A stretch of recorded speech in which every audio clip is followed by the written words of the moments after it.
Bueno, hola, nosotros somos el grupo uno. Yo soy Sebastián. Yo soy Jonathan. Yo soy Andrés. Y yo soy Sara. eh, y bueno, hoy vamos a hablar de esta charla que vimos sobre Méndez de Rocha, la influencia que tuvo, aunque en la charla dijo que no les gustaba la palabra influencia. Muy buena. Pero me parece súper interesante iniciar sobre uno de los formas de componer que hablaban que hablaba él, que no había pensado sobre Méndez de Rocha, y era el espacio continuo.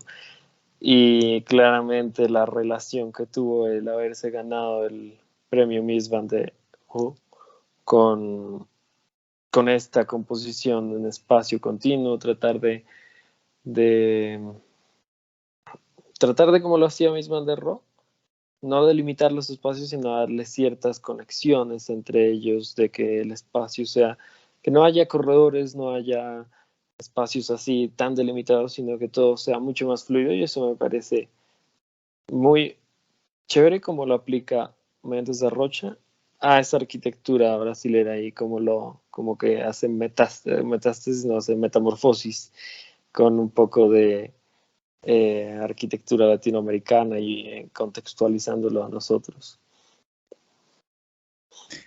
Sí, pues a mí se me hizo muy bonito eso que dices como del espacio continuo, porque yo lo entendí como unificar todo, el edificio, el contexto inmediato, el terreno, el paisaje, como todo. Eso es como el espacio continuo, una cosa largotota.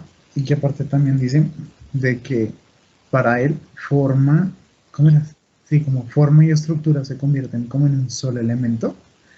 Entonces eso se me hace como súper bonito y algo como también súper característico pues de todas las obras de él, de que pues este concreto que pues nosotros lo vemos como solamente estructura, él lo hace como toda la esencia y la forma del edificio y la belleza y la estética y la conexión que tiene. Entonces pues no sé, eso se me hizo súper lindo como pues, conocer esos conceptos que pues creo que hasta el momento no los habíamos visto.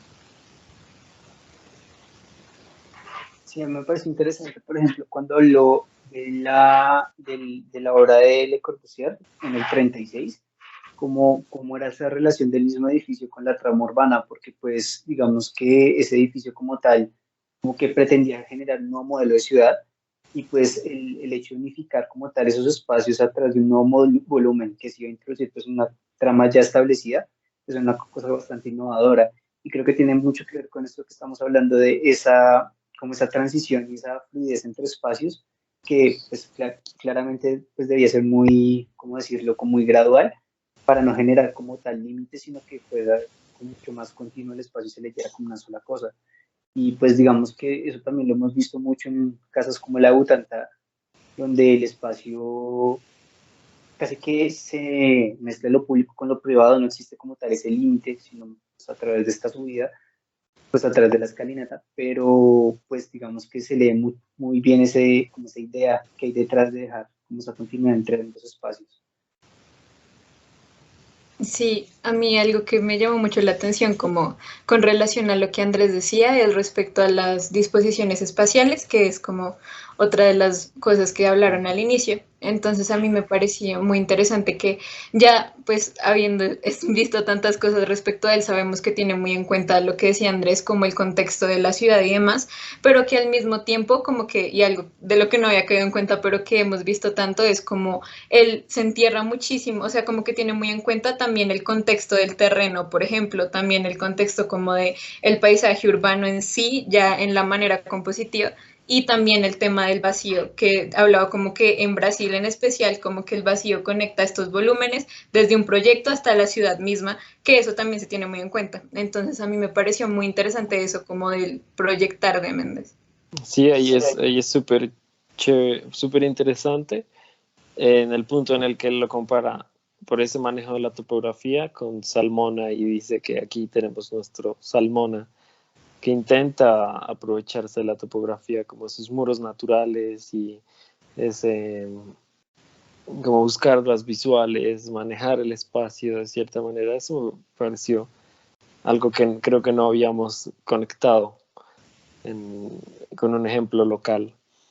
Eh, ¿no? Y Y sí. también otra cosa súper súper chévere que dijo fue el tema de la proporción, que lo dice Queiroz, lo dice Rodrigo, cuando él habla de una de sus obras y es básicamente que pronto no solo utiliza el nivel como para jugar con esos vacíos, sino que también la misma estructura y el mismo edificio funcionan para generar esos temas, como que él hablaba mucho de que, por ejemplo, ese primer piso tenía una proporción, pues, la cual hacía que se leyera bastante como esa interacción con la ciudad y pues precisamente esa apertura. Ujú.